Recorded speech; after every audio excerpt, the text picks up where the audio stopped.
అమ్మో! ఇప్పుడు గాలి పీలుస్తున్నందుకు గూడా పన్నేస్తదా ఎట్లా నిర్మల మేడము? కండ్లతోటి లోకాన్ని జూస్తున్నందుకు గూడా ఐవ్యూ టాక్స్ అని పన్ను కట్టమంటదా ఎట్లా? దగ్గినా, తుమ్మినా గూడా టాక్స్‌లేస్తదంటుంది నిర్మల మేడం. ఎంత పుణ్యం చేసుకుంటే దొరికిందో మనందరికి Nirmala Sitharaman madam finance minister గా. లేకుంటే ఏంది, ప్రజల దగ్గర నుంచి పైసలు గుంజుడే గాని మళ్ళా అలా ఖర్చు పెట్టమంటే మాత్రం నో కామెంట్స్ అంటున్నది. ఇన్నొద్దులు ఏదైనా లాభం మీదనే పన్నేస్తుండే, ఇప్పుడు నష్టానికి కూడా పన్ను కట్టాలి అంటున్నది madam. But when the discussions happened, it is on that margin, the margin value between purchased price and resale price. 12 lakh में खरीदा, 9 लाख में बेच रहे हैं सेकेंड हैंड यूज्ड व्हीकल के नाम पर.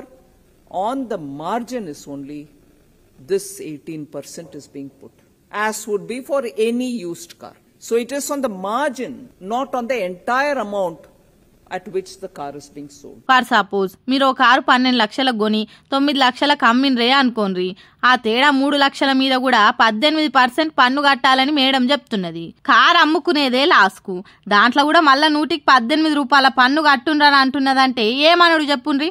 కొత్త బండి కొనేటప్పుడు అడ్డగోలు పన్నులు కట్టించుకుంటుంది, మళ్ళా రోడ్డు ఎక్కినాక టోల్ ట్యాక్సులు వస్తే అడ్డంగా దారి దోపిడీ చేయబడుతుంది. మళ్ళా గాసారం మంచిగా లేక అమ్ముకుంటే కూడా ట్యాక్స్ వేయబడుతుంది. ఎట్లా మేడము? పుట్టిన కా నుంచి సచ్చేదాకా పన్నులు కట్టుడే గాని కట్టిన పన్నులు మరి ఎవరికి ఖర్చు పెడుతుండ్రో తెలుస్తలేదు. మేడం పూర్వజన్మల ఏదన్నా జలగై ఉంటారేమో, అందుకే ఇప్పుడు ఇట్లా మంది రక్తాన్ని వీలుస్తుండ్రేమో అని నిర్మలమ్మ మాటలిన్న నెటిజన్లు మస్తు మండి వాడుకుంటా కామెంట్లు పెడుతుండ్రు.